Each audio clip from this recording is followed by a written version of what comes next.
नमस्कार, good morning दोस्तों। मैं हूं सिद्धार्थ। स्वागत करता हूं आपका डिफेंस ऑपरेशन इंडिया में।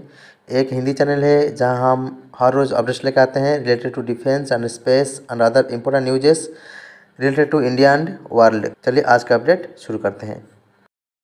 आज की पहली अपडेट हमारा हेलिना ATGM को लेके है, जो कि anti tank guided missile system है। इसका लास्ट यूजर ट्रायल को कल राजस्थान की थार में कंप्लीट किया गया, जिसको हाल रुद्र जो हेलीकॉप्टर है उससे फायर किया गया और इस बार एक मूविंग टारगेट को टारगेट बनाया गया। इस मिसाइल को मूविंग और स्टेशनरी प्लेटफॉर्म से फायर किया जा सकता है, जैसे कि टैंक्स हो गया, आर्मर्ड पर्सनल कैरियर्स हो गया और हेलीकॉप्टर से भी फायर किया जा सकता है। एक थर्ड जनरेशन की एंटी टैंक गाइडेड मिसाइल है। इस बार lock on before launch principle के साथ इसका टेस्ट किया गया।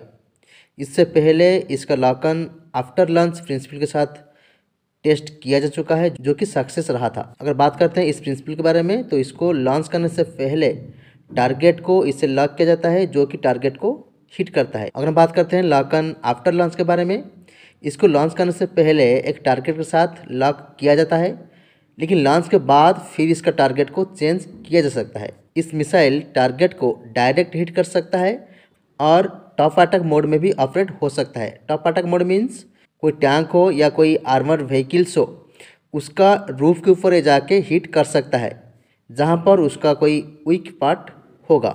इस missile all weather day and night mode में ऑपरेट हो सकता है। अगर बात करते हैं इस मिसाइल के बारे में, इस मिसाइल नाग ATGM का एक एडवांस वर्सन है, जिसको हाल रुद्र और LCH हेलीकॉप्टर से फायर किया जा चुका है। पहले इसको इंफ्रारेड इमेजिंग सेकर के साथ गाइड किया जाता है और 2011 में इसका लॉक ऑन आफ्टर लॉन्च जो वेरिएंट है उसका सक्सेसफुली टेस्ट किया जा चुका है। 2015 में इसका 3 ट्रायल को कंडक्ट किया गया था, जिसमें 2 ट्रायल सक्सेस रहा था और तीसरा ट्रायल में ए टारगेट को मिस कर गया था। और इसको फिर से 2018 में LCH जो लाइट कॉम्बैट हेलीकॉप्टर है हाल का, उससे सक्सेसफुली टेस्ट किया गया था। और इसके बाद DRDO की इंटीग्रेटेड टेस्ट रेंज से 2019 में इसका टेस्ट को सक्सेसफुली कंडक्ट किया गया था। अभी यानी 2021 में इसका लास्ट यूजर ट्रायल को कंडक्ट किया गया। इसका मतलब इस मिसाइल अभी रेडी है इंडियन आर्मी और एयरफोर्स में इंडक्ट होने के लिए। इस मिसाइल का रेंज है 7 किलोमीटर। इस मिसाइल में पहले 128x128 पिक्सल का IIR सीकर को लगा गया था, लेकिन अभी इसको चेंज करके 640x512 पिक्सल का IIR सीकर को लगाया गया है। इस मिसाइल का आर्मी वेरिएंट को हेलिना बोला जाता है और एयरफोर्स वेरिएंट को ध्रुवास्त्र नाम से जाना जाता है। आज की नेक्स्ट अपडेट में हम बात करेंगे चाइना जो रिलीज़ किया है गलवाना क्लास वीडियो, उसके बारे में।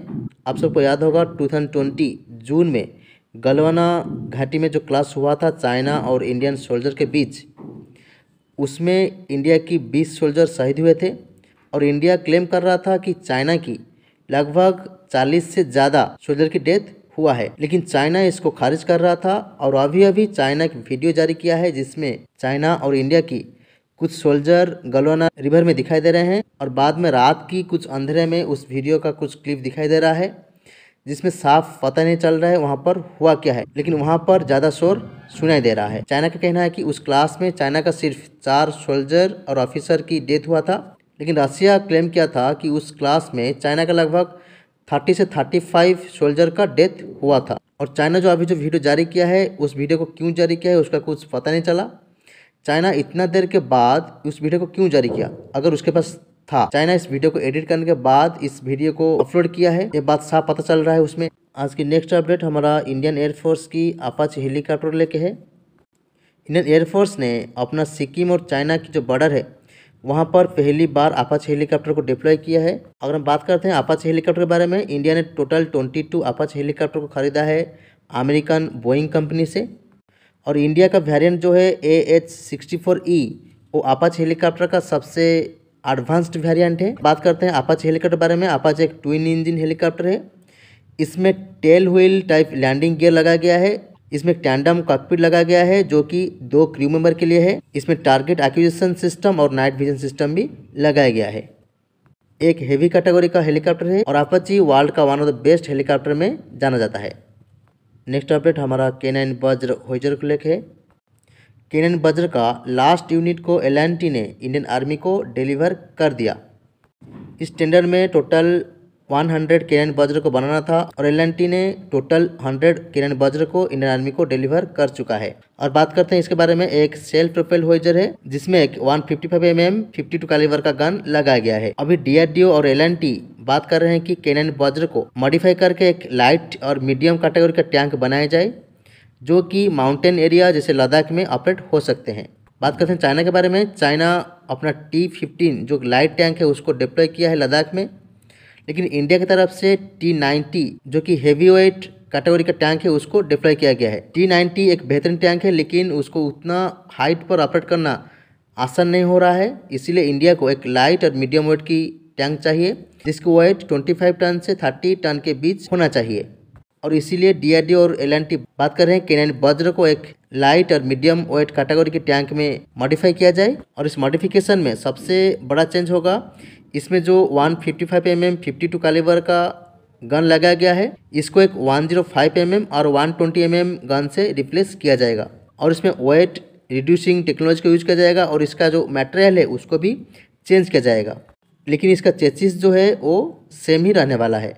केनन वज्र को एल&टी ने साउथ कोरियन कंपनी हेनुआ कॉर्पोरेशन के साथ ट्रांसफर ऑफ टेक्नोलॉजी के तहत इसको बनाया है। और एल&टी का कहना है कि केनन वज्र में 80% इंडिजीनियस कंपोनेंट को यूज किया गया है। अब देखते हैं केनन वज्र को जो डीआरडीओ एल&टी बात कर रहे हैं लाइट और मीडियम कैटेगरी के टैंक में मॉडिफाई करने के लिए वो कितना दूर संभव हो पाता है और कब तक संभव हो पाता है।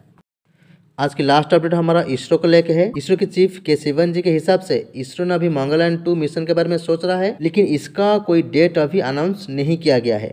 बात करते हैं मंगलयान 1 मिशन के बारे में। मंगलयान 1 मिशन को 2013 नवंबर में लॉन्च किया गया था, यानी 7 साल पहले।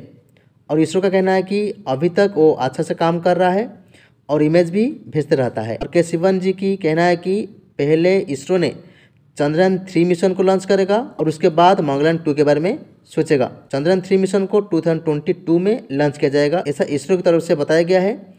इसका मतलब 2022 के बाद मंगलयान 2 मिशन के बारे में सोचा जाएगा।